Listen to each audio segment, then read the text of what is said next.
Aga Calvary,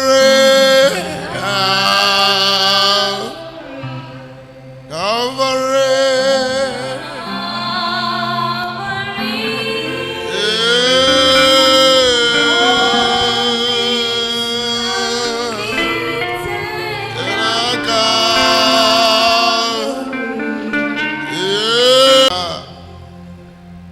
I just came into this place and then got inspired. And before I ask you to sit down, I would like to share what I saw.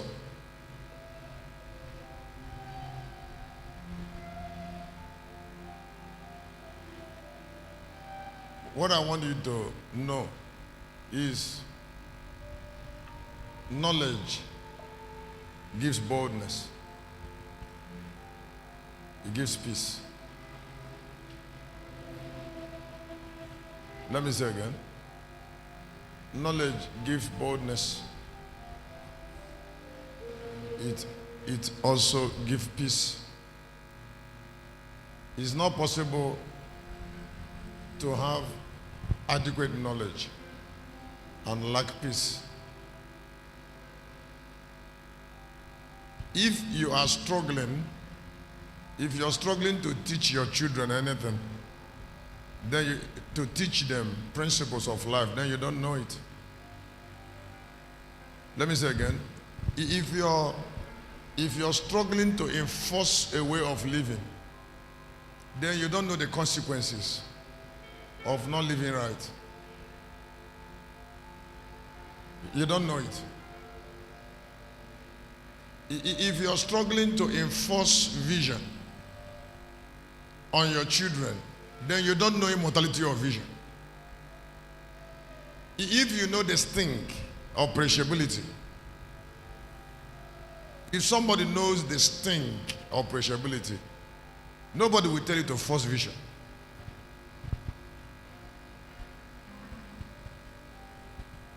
Let me say again, I said, when somebody knows, except you don't know. So when I see people tolerate some things around them and in their family, I know that they don't know.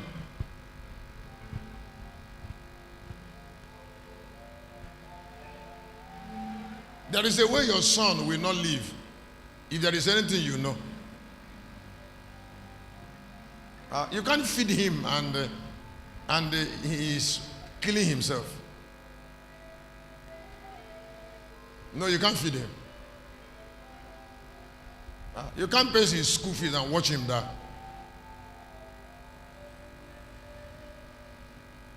Because the school fees is your money.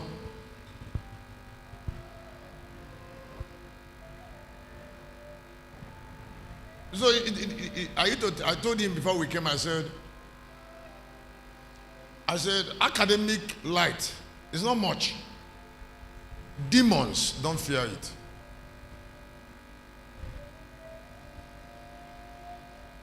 No, they don't. The ancient root, ruins, don't fear academic root, academic light. They don't fear it.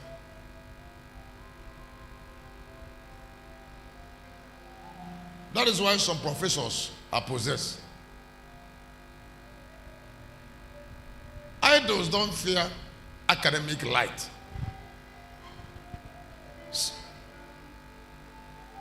Different kind of life have different values. The most powerful light in eternity is spiritual light, and not the light that belongs to the Lion of Judah. So, what do you know?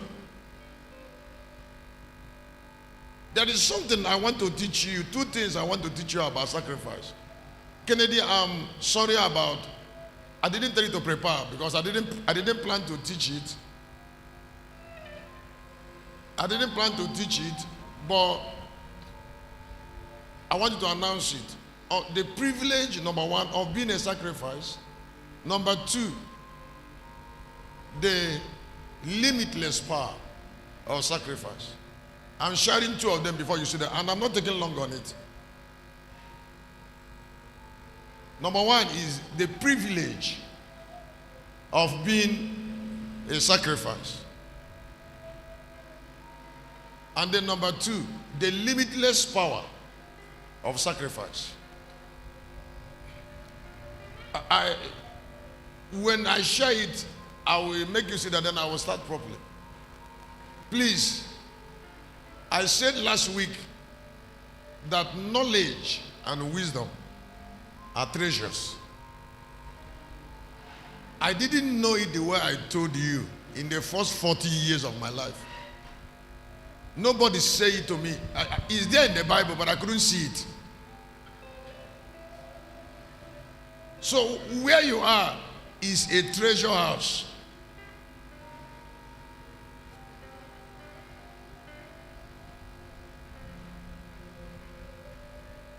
Like I said on Tuesday, it is wrong for you to say you have treasure, but people can't see it. You can't say you have treasure, but people can't see it. You see, because when you have treasure, it affects you. It's not about people, it's about you that have it. Just like you are rich, and he said people will not know how. If you have money to build a duplex, you cannot rent a house except you have our poverty. If you have money to buy a car, you can't trade. And so if you know, it will show.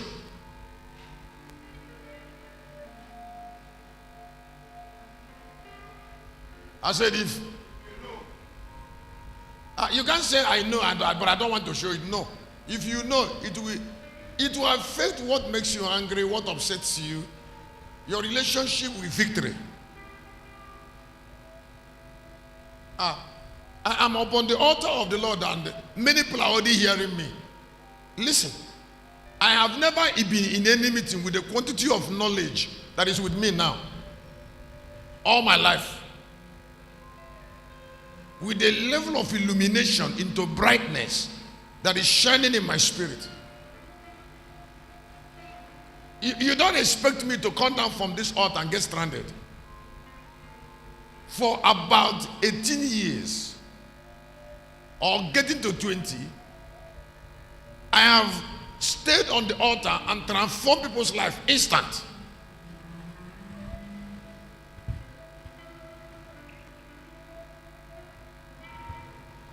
Like what I'm about to do.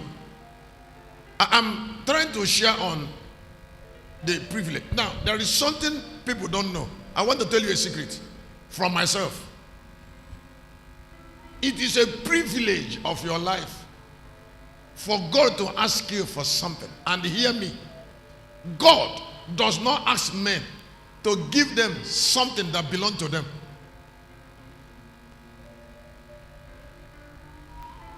God asks men to give them something he gave them previously.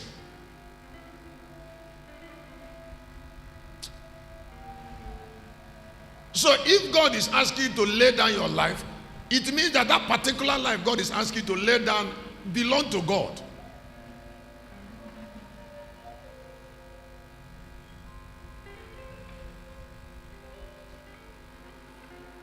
Let me go on. When God put a sacrifice into your hand, he stays with the sacrifice. Let me say again. I say when God put a sacrifice in your hand, he stays with the sacrifice, and God rules the earth through sacrifice of people. Let me go on to tell you something. The quality of men on earth are interpreted from sacrifice. So if I want to know how great you are, I will know it from what you kept at the altar. And it is not always hidden.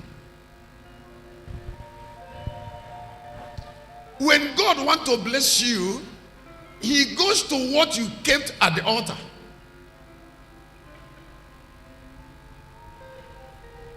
Did you hear what I said? Did you hear what I said? So there is no relationship between God and any human being who didn't keep anything at the altar. Why it was possible for Adam to walk out of Eden is that Adam went to Eden to exploit something he didn't work for. There was no altar of sacrifice in Eden. So the garden became God's garden, not the garden of Adam. Because Adam didn't pay for the garden.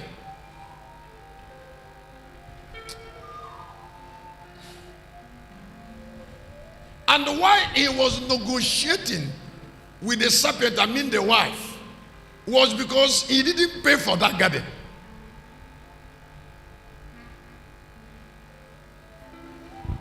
It is the price we pay to get something that protects that thing in our hand, not God.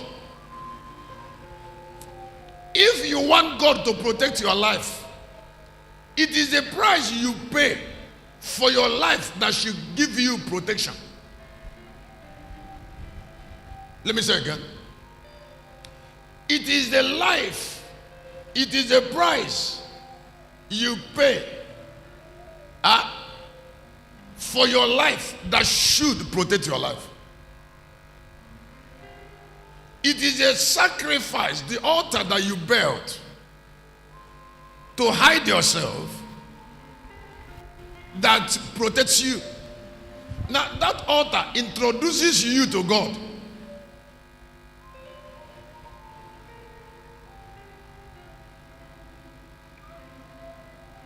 That altar fights your enemy. When I finish sharing this now, I am going to share on making sacrifices to God. Before I go to the power of sacrifice, pay attention.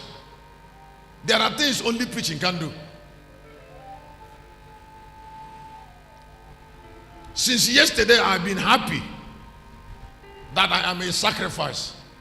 And I would like you to hear me that being a sacrifice is a privilege. God chooses sacrifice. The best people on earth are sacrificial people. Let me say it again.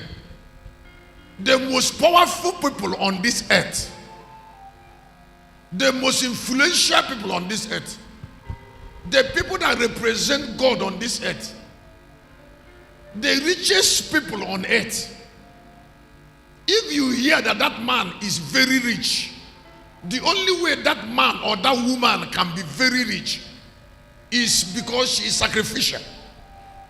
If you use your ear and hear that a great miracle happened to a man or to a woman, the connecting point of that miracle is sacrifice.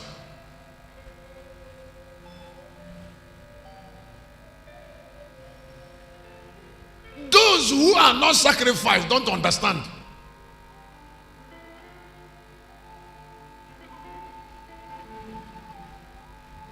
As you're looking at me now, some people believe I'm a fool.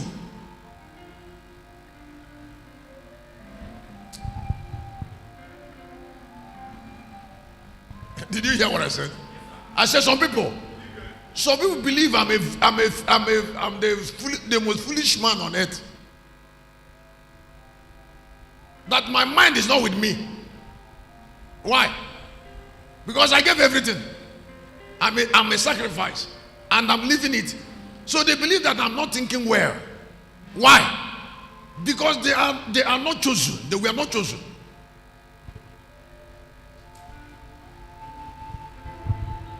Let me ask you to listen. God does not protect what doesn't belong to him.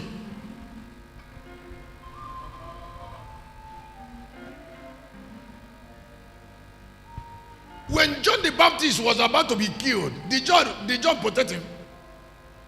Did God protect him? But when Jesus died, he scattered the Jews. Because When you touch what belongs to God, you're touching God.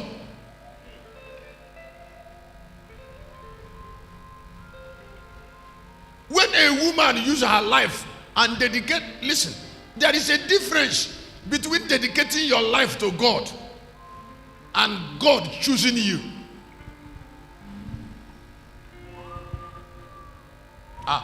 John the Baptist was a dedicated prophet. He was even living in the wilderness. That does not mean that he's a son of God. John was under the influence of sinners. John was baptizing sinners, but he was a sinner. He needed redemption. His consecration of being in the wilderness, wearing animal skin and eating locusts and honey didn't remove him from it.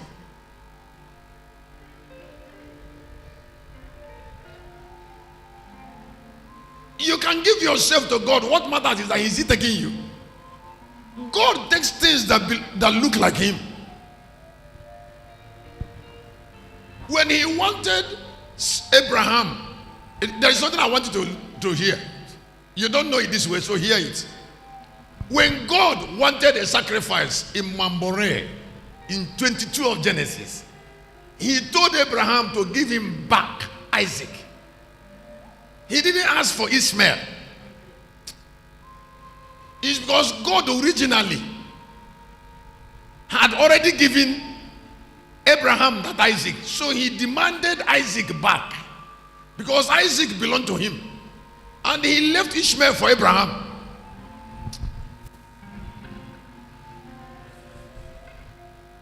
When His son came, before Jesus came, He brought Christ. And He took back Christ.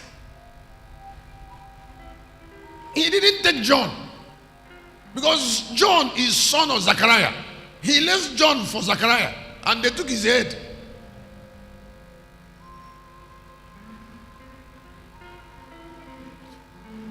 Whatever that is sacrificed does not reduce in value. Because the altar of sacrifice is a symptom of multiplication.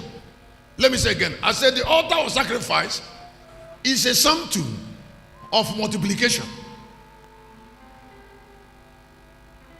We don't make men sacrifice. Sacrifices are born.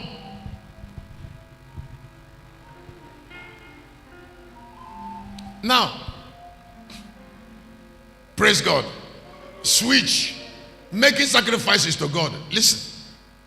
Some people in Africa, some of our parents, some of them made sacrifices. But today their sacrifices are not speaking. Deplorable. Regrettable. Why? Because they made sacrifices to fallen gods. And the fallen God brought them reproach. It is not making sacrifice that matters. It's who you gave.